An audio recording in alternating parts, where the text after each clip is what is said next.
नमस्कार बच्चों, स्वागत है आप सभी का बेसिक शिक्षा के इस ऑनलाइन लर्निंग प्लेटफॉर्म पे। तो बच्चों, इस वीडियो में हम लोग बात करेंगे इलेक्ट्रिक फील्ड और पोटेंशियल में क्या रिश्ता है। उस रिश्ते के ऊपर बच्चे हम लोग यहाँ पे बात करने वाले हैं, क्योंकि ये जो रिश्ता है electric field and potential difference का, ये एग्जामिनर को बहुत ही पसंद आता है बच्चे।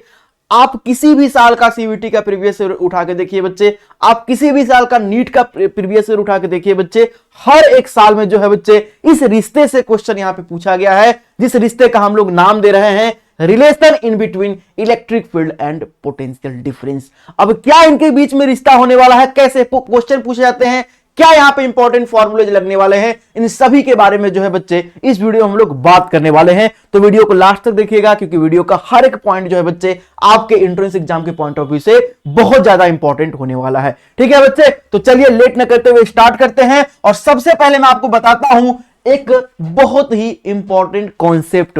अगर मैं बात करता हूं प्लस क्यू चार्ज की, तो सर अगर ये सिंगल चार्ज है तो इस सिंगल चार्ज की वजह से क्या होगा, तो आप बोलोगे सर इस सिंगल चार्ज की वजह से पॉजिटिव मतलब बाहर की तरफ क्या होगी, सर बाहर की तरफ यहां पे इलेक्ट्रिक फील्ड होगी। ये सबको बात पता है, सबको बात पता है कि सर इस पॉजिटिव चार्ज की वजह से सर क्या होता है, सर बाहर की तरफ इलेक्ट्रिक फील्ड होती है। ठीक है, चलिए दूसरी बात अगर मैं करता हूं कि इस क्यू चार्ज से 1 मीटर के डिस्टेंस पे पोटेंशियल बताइए, तो आप बोलोगे सर ये क्यू चार्ज है, क्यू चार्ज से आर डिस्टेंस पे पोटेंशियल कितना होता है, तो के क्यू बाई आर होता है। तो 1 मीटर के डिस्टेंस पे पोटेंशियल कितना हो जाएगा, आप बोलोगे सर के क्यू बाई 1। 2 मीटर के डिस्टेंस पे पोटेंशियल कितना हो जाएगा, आप बोलोगे सर क्या, के क्यू बाई 2 हो जाएगा। आप बोलोगे सर 3 मीटर के डिस्टेंस पे पोटेंशियल कितना हो जाएगा, आप बोलोगे भाई के क्यू बाई सर 3 हो जाएगा। 4 मीटर के डिस्टेंस पे पोटेंशियल कितना हो जाएगा, सर के क्यू बाई 4। इस तरीके से आपका मान लीजिए इधर चल रहा है। तो आपको एक बात यहां पे दिखाई दे रही है बच्चे कि सर पॉजिटिव चार्ज की वजह से आउटवर्ड इलेक्ट्रिक फील्ड तो है, लेकिन अगर मैं फील्ड की डायरेक्शन में आगे चल रहा हूं तो जो सर पोटेंशियल डिफरेंस है वो डिक्रीज कर रहा है। 1 मीटर के डिस्टेंस पे पोटेंशियल के क्यू है, 2 मीटर के डिस्टेंस पे पोटेंशियल के क्यू का आधा हो गया, हाफ हो गया है। 3 मीटर के डिस्टेंस पे पोटेंशियल जो है के क्यू का 1/3 हो गया है।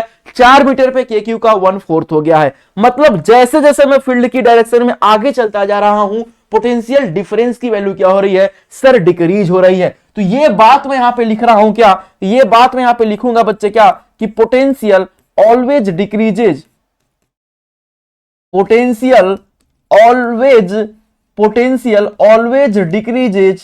इसके ऊपर भी क्वेश्चन आया, ये जो लाइन लिख रहा हूं बच्चे, इन direction of potential always decreases in direction of electric field. ठीक है, इलेक्ट्रिक फील्ड की डायरेक्शन में अगर आप चलोगे बच्चे ना, तो पोटेंशियल की वैल्यू जो है वो हमेशा आपकी क्या करती है, डिक्रीज करती है। अब कैसे डिक्रीज करती है, इसी के ऊपर बच्चे जो है आपके फॉर्मूले दिए गए हैं। केस नंबर 1 में जब बात करेंगे अगर यूनिफॉर्म इलेक्ट्रिक फील्ड रहे तब, केस नंबर 2 में बात करेंगे जब नॉन यूनिफॉर्म इलेक्ट्रिक फील्ड रहे तब। एक समान वैद्युत क्षेत्र और असमान वैद्युत क्षेत्र दोनों के लिए दिया गया। पहले इसका मैं एग्जांपल के थ्रू भी आपको दिखाता हूं कि ये वाला क्वेश्चन कैसे पूछा गया था। इस कॉन्सेप्ट के ऊपर एग्जाम्पल अगर मैं ले लेता हूं यहां पे, जैसे सपोज करता हूं बच्चे, ये प्रीवियस ईयर में क्वेश्चन पूछा गया है कि मान लीजिए ऐसे इलेक्ट्रिक फील्ड है आपकी, इस तरीके से इलेक्ट्रिक फील्ड लाइन से आपसे बोल दिया कि यहां पे पॉइंट ए है, ठीक है, यहां पे पॉइंट क्या है, बी है। अब बताइए सर कहां पे पोटेंशियल मैक्सिमम होगा, ए पर कि बी पर। आप बोलोगे कि फील्ड की डायरेक्शन में आगे जाओगे ना, पोटेंशियल घटेगा, डिक्रीज करेगा, मतलब सर ए पर पोटेंशियल जो है वह बी पर पोटेंशियल से क्या होगा, ज्यादा होगा। यही क्वेश्चन पूछा गया था आपके एग्जाम में, सीवीटी का क्वेश्चन है बच्चों। देखो कितना आसान है, कॉन्सेप्ट पढ़ लिए तो क्वेश्चन कितना आसान आपके लिए हो गया बच्चों। ठीक है, तो चलिए अब सर ये तो हमको बात पता चलेगा कि जैसे जैसे मैं फील्ड की डायरेक्शन में आगे चलूंगा पोटेंशियल डिक्रीज करेगा। कैसे डिक्रीज करेगा, अब इसको हम लोग केस वाइज बात करते हैं। तो केस नंबर 1 में हम लोग बात करते हैं क्या, कि जब इलेक्ट्रिक फील्ड क्या हो बच्चे, अपने पास एक समान हो, यानी कि यूनिफॉर्म हो बच्चे। ठीक है, तो व्हेन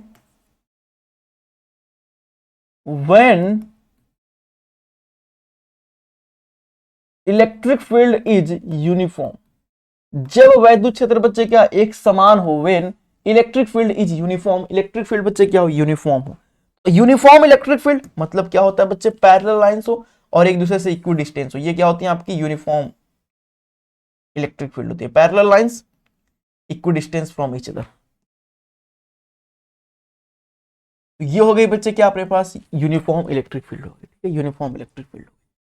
अब इस यूनिफॉर्म इलेक्ट्रिक फील्ड में बच्चे 2 पॉइंट ले लिया है बच्चे, तो यहां पे देखो कि कैसे पोटेंशियल डिक्रीज करेगा। तो डेल्टा V बराबर क्या हो जाएगा, माइनस ई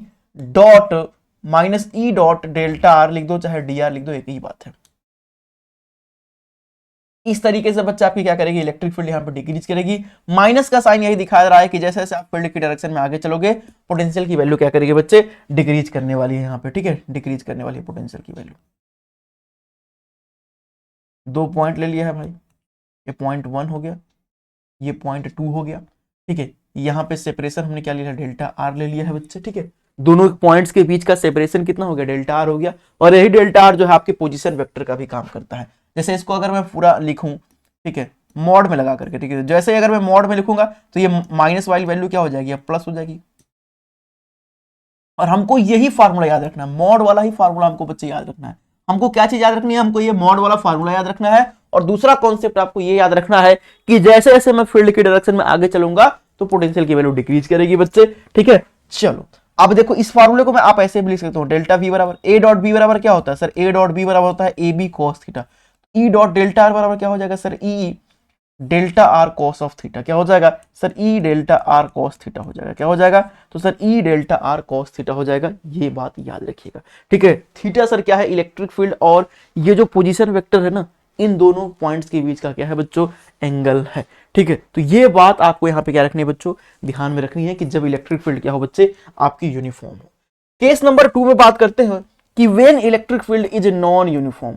केस नंबर 2 में क्या होगी, तो केस नंबर 2 में बात करेंगे बच्चे, क्या केस नंबर 2 में बात करेंगे, ठीक है, कि when electric field is non uniform.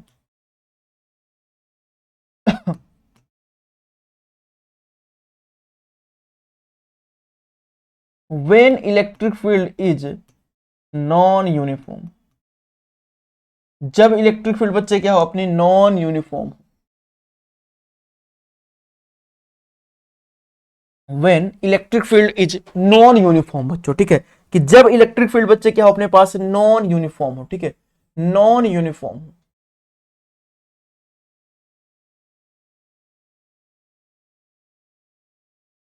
ऐसे देखो इलेक्ट्रिक फील्ड बच्चे आपके ऐसे हो जाएगी, non uniform electric field, non uniform electric field होगा बच्चे, ठीक है। ऐसे अगर इस केस में बात करें बच्चे, तो यहां पे जो आपको पोटेंशियल दिया रहेगा वो एक्स वाई जेड के टर्म में मिलेगा। जो यहां पे इलेक्ट्रिक फील्ड भी मिलेगी वो एक्स वाई जेड के टर्म में मिलेगी, क्योंकि नॉन यूनिफॉर्म होगी बच्चे। तो इस केस में बस आपको यहां पे याद रखना है कि ई एक्स बराबर क्या, ई एक्स बराबर सर माइनस डेल भी अपॉन में डेल एक्स, ठीक है, डेल भी अपॉन में क्या हो जाएगा, डेल एक्स हो जाएगा, ठीक है। देखो जब यहां पे मैं EX अगर वेक्टर की बात करूंगा तो यहां पे मुझे डायरेक्शन दिखाना पड़ेगा। एक्स के लिए डायरेक्शन सर क्या होता है, आई कैप, तो यहां पे आई कैप आपको जोड़ना पड़ेगा। दूसरी बात आपको यहां पे याद रखनी है कि जब आप x के रिस्पेक्ट में पार्शियल डिफरेंशिएशन करते हो, जब आप x के रिस्पेक्ट में पार्शियल डिफरेंशिएशन करते हो तो यहां पे y और z को कांस्टेंट लेना पड़ता है, ठीक है। x के रिस्पेक्ट में अगर आप कर रहे हो ना तो यहां पे आपको क्या लेना पड़ेगा, y और z को यहां पे क्या लेना पड़ेगा, तो बच्चे y और z को यहां पे कांस्टेंट आपको लेना पड़ेगा। दूसरी बात, अगर आप Ey निकालना चाहते हो, वेक्टर Ey, तो Ey बराबर क्या हो जाएगा, माइनस डेल भी अपॉन में डेल y j कैप, ठीक है। तो जब आप y के रिस्पेक्ट में करोगे तो किसको कांस्टेंट लोगे सर, यहां पे x और z को आप क्या लोगे, तो x और z को यहां पे आप कांस्टेंट लोगे, x और z को बच्चे क्या लोगे, कांस्टेंट लोगे। जब आप z के रिस्पेक्ट में यहां पे करोगे तो यहां पे किसको कांस्टेंट लोगे, माइनस डेल भी अपॉन में डेल जे के कैप। तो जब z के रिस्पेक्ट में करोगे ना तो यहां पे क्या हो जाएगा, x और y को यहां पे क्या लोगे बच्चे, कांस्टेंट ले लोगे। x और y को यहां पे क्या ले लोगे भाई, आप कांस्टेंट ले लोगे, ठीक है। तो इस प्रकार से आपको करना है बच्चे, ठीक है, EX EY EZ, ठीक है। x के लिए किया तो यहां पे i कैप, वेक्टर फॉर्म लिखेंगे तो यहां पे जोड़ना पड़ेगा। तो अगर आपको यहां पे पूरा इलेक्ट्रिक फील्ड अब लिखना पड़ेगा तो आप क्या बोलोगे, आप बोलोगे sir EX I cap plus EY J cap plus EZ K cap, सारों को जोड़ दीजिए बच्चे, आपको यहां पे इलेक्ट्रिक फील्ड मिल जाएगी। तो कभी कभी क्या होता है, इलेक्ट्रिक फील्ड का मैग्नीट्यूड पूछता है कि इलेक्ट्रिक फील्ड का मैग्नीट्यूड कितना होगा। तो मैग्नीट्यूड के लिए बच्चे आपको अंडर रूट बनाना है। अंडर रूट के अंदर क्या करना है कि ये जो I का कोफिशिएंट है, ये जो J का कोफिशिएंट है, जो K का कोफिशिएंट है, इसका स्क्वायर करके आपको ऐड कर देना होता है। जैसे यहां पे इसका कोफिशिएंट कितना है EX, तो इसका स्क्वायर करिए, करके इसको क्या कर दीजिए बच्चे, जोड़ दीजिए। ठीक है, इनके जो कोफिशिएंट है आई जे और के इनके स्क्वायर करिए और करके बच्चे क्या कर दीजिए, ऐड कर दीजिए। तो आपको इलेक्ट्रिक फील्ड का मैग्नीट्यूड पूछ देता है, मैग्नीट्यूड आ जाएगा। कई बार पूछ देता है कि इस पॉइंट पर इलेक्ट्रिक फील्ड क्या होगा बच्चे, तो यहां पे जो आप डिफरेंशिएशन करोगे ना, वहां पे आपको उसकी वैल्यू लिखनी पड़ेगी। अब कई बच्चे सोच रहे होंगे सर आप बता रहे हैं कि लेकिन क्वेश्चन को कैसे आएंगे, ये तो नहीं दिखा रहे बच्चे। तो क्वेश्चन को देखने के लिए कि किस टाइप के क्वेश्चन पूछे जा रहे हैं, इसके लिए आपको जो है शाम के 8 बजे डेली मुझसे जुड़ना है। कहां पे बच्चे, बेसिक शिक्षा यूट्यूब चैनल पे शाम को 8 बजे। यहां पे हम लोग क्वेश्चंस की प्रैक्टिस करते हैं। ये जितने भी टॉपिक्स मैं यहां पे आपको 10-10 मिनट 12-12 मिनट के अंदर पढ़ा रहा हूं बच्चे, इन सभी क्वेश्चंस की प्रैक्टिस आपको शाम को 8 बजे जो है डेली बेसिक शिक्षा यूट्यूब चैनल पे बच्चे, फ्री ऑफ कॉस्ट है, इसकी कोई भी फीस आपको नहीं देनी है। बेसिक शिक्षा यूट्यूब चैनल पे बच्चे डेली आपको शाम के 8 बजे जुड़ना है और इन टॉपिक्स के ऊपर क्वेश्चंस की प्रैक्टिस मेरे साथ करनी है बच्चों। ठीक है, तो बाकी यहां पे इस का जो है पूरा इंपॉर्टेंट कॉन्सेप्ट हमने आपको बता रखा है बच्चे। ठीक है, मैंने बता दिया। और बाकी एक क्वेश्चन के थ्रू भी मैं आपको दिखा देता हूं कि किस टाइप से क्वेश्चन पूछे जाते हैं, जो कि बड़ा ही इंपॉर्टेंट होता है। चलिए, अगर मैं आपसे बोलूं कि v बराबर में 6y minus 2y plus 4xz है, ठीक है, इतना है, देन फाइंड इलेक्ट्रिक फील्ड 8.81, 1, 0। इस पे आपको इलेक्ट्रिक फील्ड बच्चे फाइंड आउट करनी है। तो देखो अपने पास पोटेंशियल दिया गया है। सर ये कैसे पता कि ये नॉन यूनिफॉर्म इलेक्ट्रिक फील्ड वाला केस है बच्चे, तो कैसे पता, इसके लिए देखो जो पोटेंशियल वो एक्स वाई जेड के टर्म में दिया गया है ना, तो जब पोटेंशियल एक्स वाई जेड के टर्म में दिया गया है मतलब ये नॉन यूनिफॉर्म इलेक्ट्रिक फील्ड का केस है। ठीक है, तो इस क्वेश्चन के सॉल्यूशन के लिए आप क्या करोगे, इस क्वेश्चन के सॉल्यूशन के लिए बहुत ही सिंपल सा स्टेप्स आपको फॉलो करना है, आराम से आपका क्वेश्चन बन जाएंगे।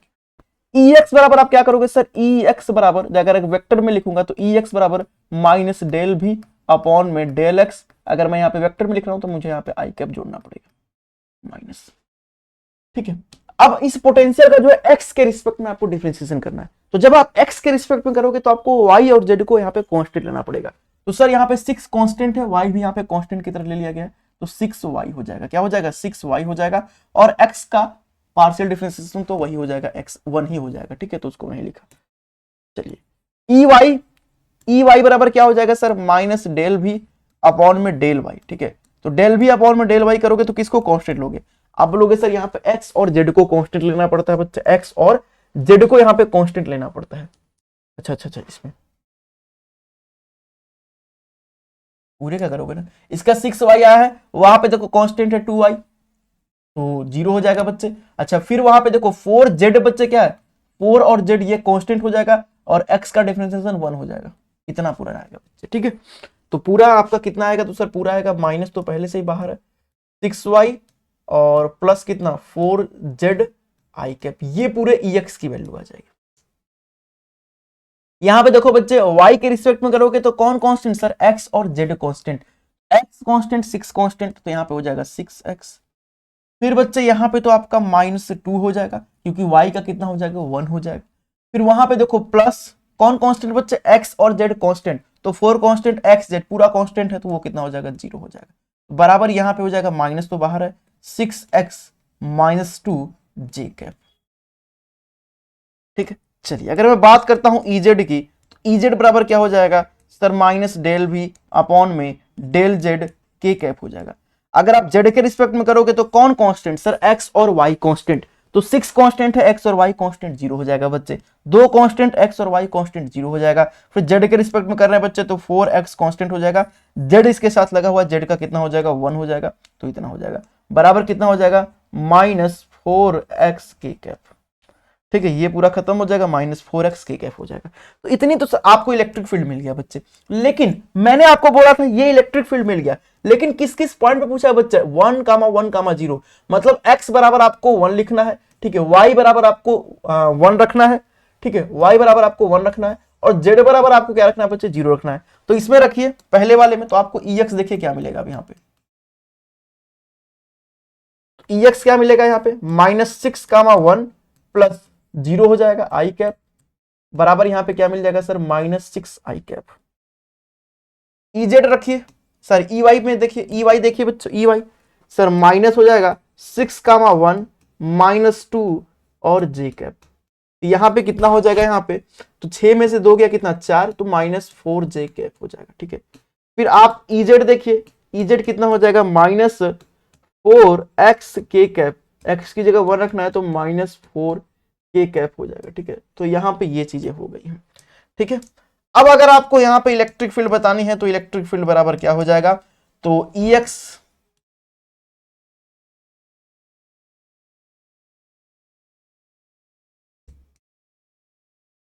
ये हो जाएगी बच्चों। बहुत कर सकते हो आप, तो माइनस को कॉमन कर सकते हो, 6I cap plus 4J cap और प्लस 4K कैप। ये आपके सामने इलेक्ट्रिक फील्ड की वैल्यू आ गई। अगर मैंने पूछा कि कई बार आपसे इलेक्ट्रिक फील्ड का मैग्नीट्यूड भी पूछ देता है, तो आपको ऐसे अंडर रूट बनाना है। अंडर रूट के अंदर क्या करना है बच्चे, I का स्क्वायर प्लस J के कोफिशिएंट का स्क्वायर प्लस K के कोफिशिएंट का स्क्वायर। तो 6 छक्का कितना 36, 4 छक्का कितना 16 और 4 चौके कितना 16। ठीक है, 16 16 32 और 16 16 क्या हो जाएगा बच्चे 32 हो जाएगा, और 32 और 30 कितना हो जाएगा 62 और 6 कितना हो जाएगा 68। तो अंडर रूट के अंदर 68 न्यूटन पर कूलम हो जाएगा। तो इस तरीके से बच्चे आपका आंसर देखो, एक ये भी हो सकता है, अगर केवल इलेक्ट्रिक फील्ड के फॉर्म में ऐसे दिया गया वेक्टर फॉर्म में तो ये आंसर, मैग्नीट्यूड के फॉर्म में दिया गया तो ये आंसर।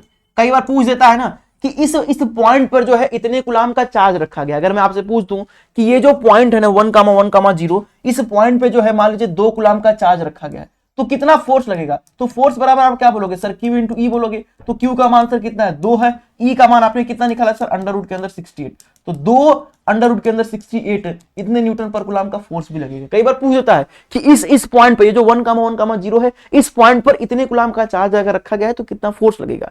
तो आपको कुछ नहीं करना, फोर्स बराबर क्या होता है Q इंटू ई होता है। E आपने यहां से निकाल लिया है बच्चे, और उसको Q के साथ मल्टीप्लाई कर देंगे तो आपको मिल जाएगा वो भी आंसर बच्चों। ठीक है, तो बाकी आज के वीडियो में बच्चे बस इतना ही। ठीक है, फिर मिलेंगे आपसे अगली क्लास में कुछ इंपॉर्टेंट और कॉन्सेप्ट के साथ बच्चों। ठीक है, तब तक के लिए जो भी चीजें आपको पढ़ाई गई इसको रिवीजन करते रहिए बच्चे, और अगर आपको ये सेशंस अच्छे लग रहे हैं तो इसको लाइक कर दीजिएगा बच्चे। ठीक है, अपने दोस्तों और मित्रों में शेयर कर दीजिएगा, और कमेंट करके जरूर बताइएगा कि आपको कैसा लग रहा है और आपको और किस टॉपिक पे बच्चे जो है वीडियो चाहिए होगी। ठीक है, चलिए, thank you so much, bye bye.